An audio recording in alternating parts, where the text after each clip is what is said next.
10% বের করতে পারবা? 2000-এর 10%?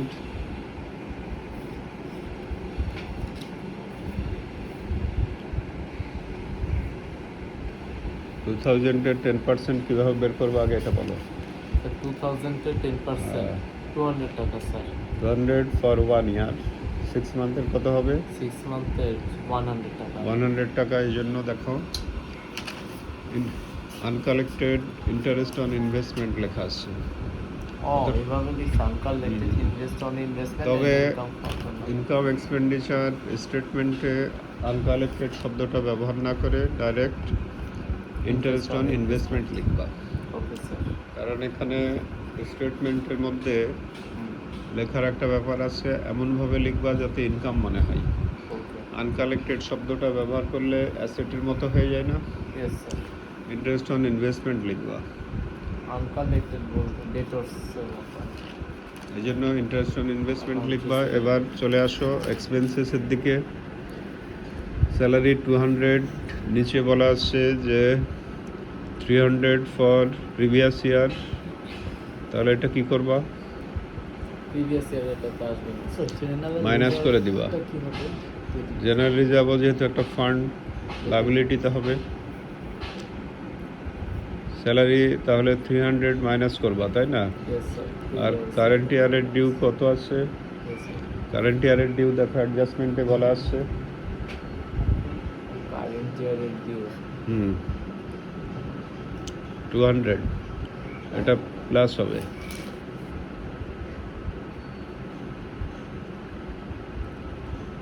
Yes sir. তারপরে কনভেন্স একটা এক্সপেন্স লিখবা। Sports expense, wages for premise maintenance, postage, sports equipment purchase, এটা কি expense? Sport equipment purchase. Equipment, হ্যাঁ স্যার এক্সপেন্স। আচ্ছা, এটার ব্যাপারটা দেখো কিভাবে এই খাতে এক্সপেন্স বের করবা। তোমার শুরুতে স্পোর্টস ইকুইপমেন্ট ছিল, অ্যাডজাস্টমেন্টে 200 বলা আছে। কিনছো কত টাকার? 1000। টোটাল স্পোর্টস ইকুইপমেন্ট কত হলো? Total sport 2500। প্লাস করলা, সেখান থেকে ক্লোজিং তোমার টোটাল স্পোর্টস ইকুইপমেন্ট 1200 হলো। এর মধ্যে তোমার খরচ হয়নি 500। তাহলে রিয়েল এক্সপেন্স কত? 1500-এর মধ্যে 500 হয় না। 1200-এর মধ্যে 500 খরচ হয়নি, 700।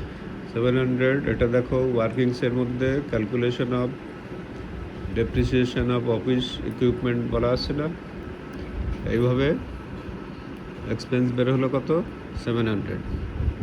এই 700 টাকা দেখো এখানে ডেপ্রিসিয়েশন অন স্পোর্টস ইকুইপমেন্ট লেখা আছে। 6950। দিয়ে টোটাল এক্সপেন্স দাঁড়ালো 6950। তারপরে ওই যে ইনকাম ছিল, ওই ইনকাম থেকে এক্সপেন্স বাদ দিলেই হয়ে যাবে ইনকাম ওভার এক্সপেন্ডিচার। এখানে লক্ষণীয় ব্যাপার যে এখানে কোনো অ্যাসেট আসতেছে না, এখানে ক্যাশ ব্যাংক ব্যালেন্স আসতেছে না। এই বিষয়গুলো লক্ষ্য করো।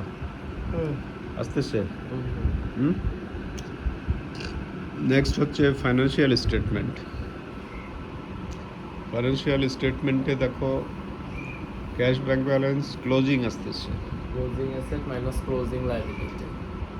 ফাইন্যান্সিয়াল স্টেটমেন্টে অ্যাসেট, ক্লোজিং অ্যাসেট সমান ক্লোজিং লায়াবিলিটি হবে। তারপরও তুমি যদি দেখো যে সমান হচ্ছে না, পরীক্ষা হলে কখনো কেটে দিবা না, কারণ কেটে দিলে 0, আর না কাটলেও তুমি 2-3 পেতে পারো। তো এখানে দেখো ক্যাশ ব্যাংক ব্যালেন্স কোনটা লেখা হচ্ছে? ক্লোজিংটা।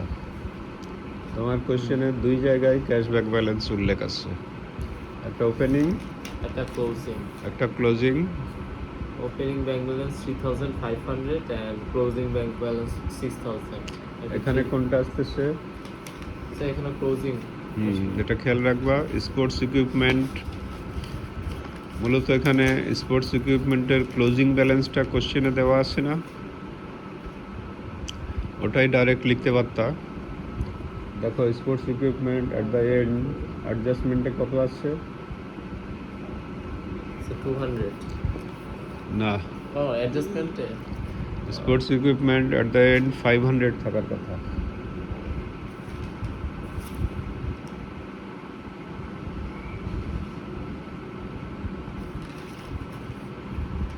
Sport.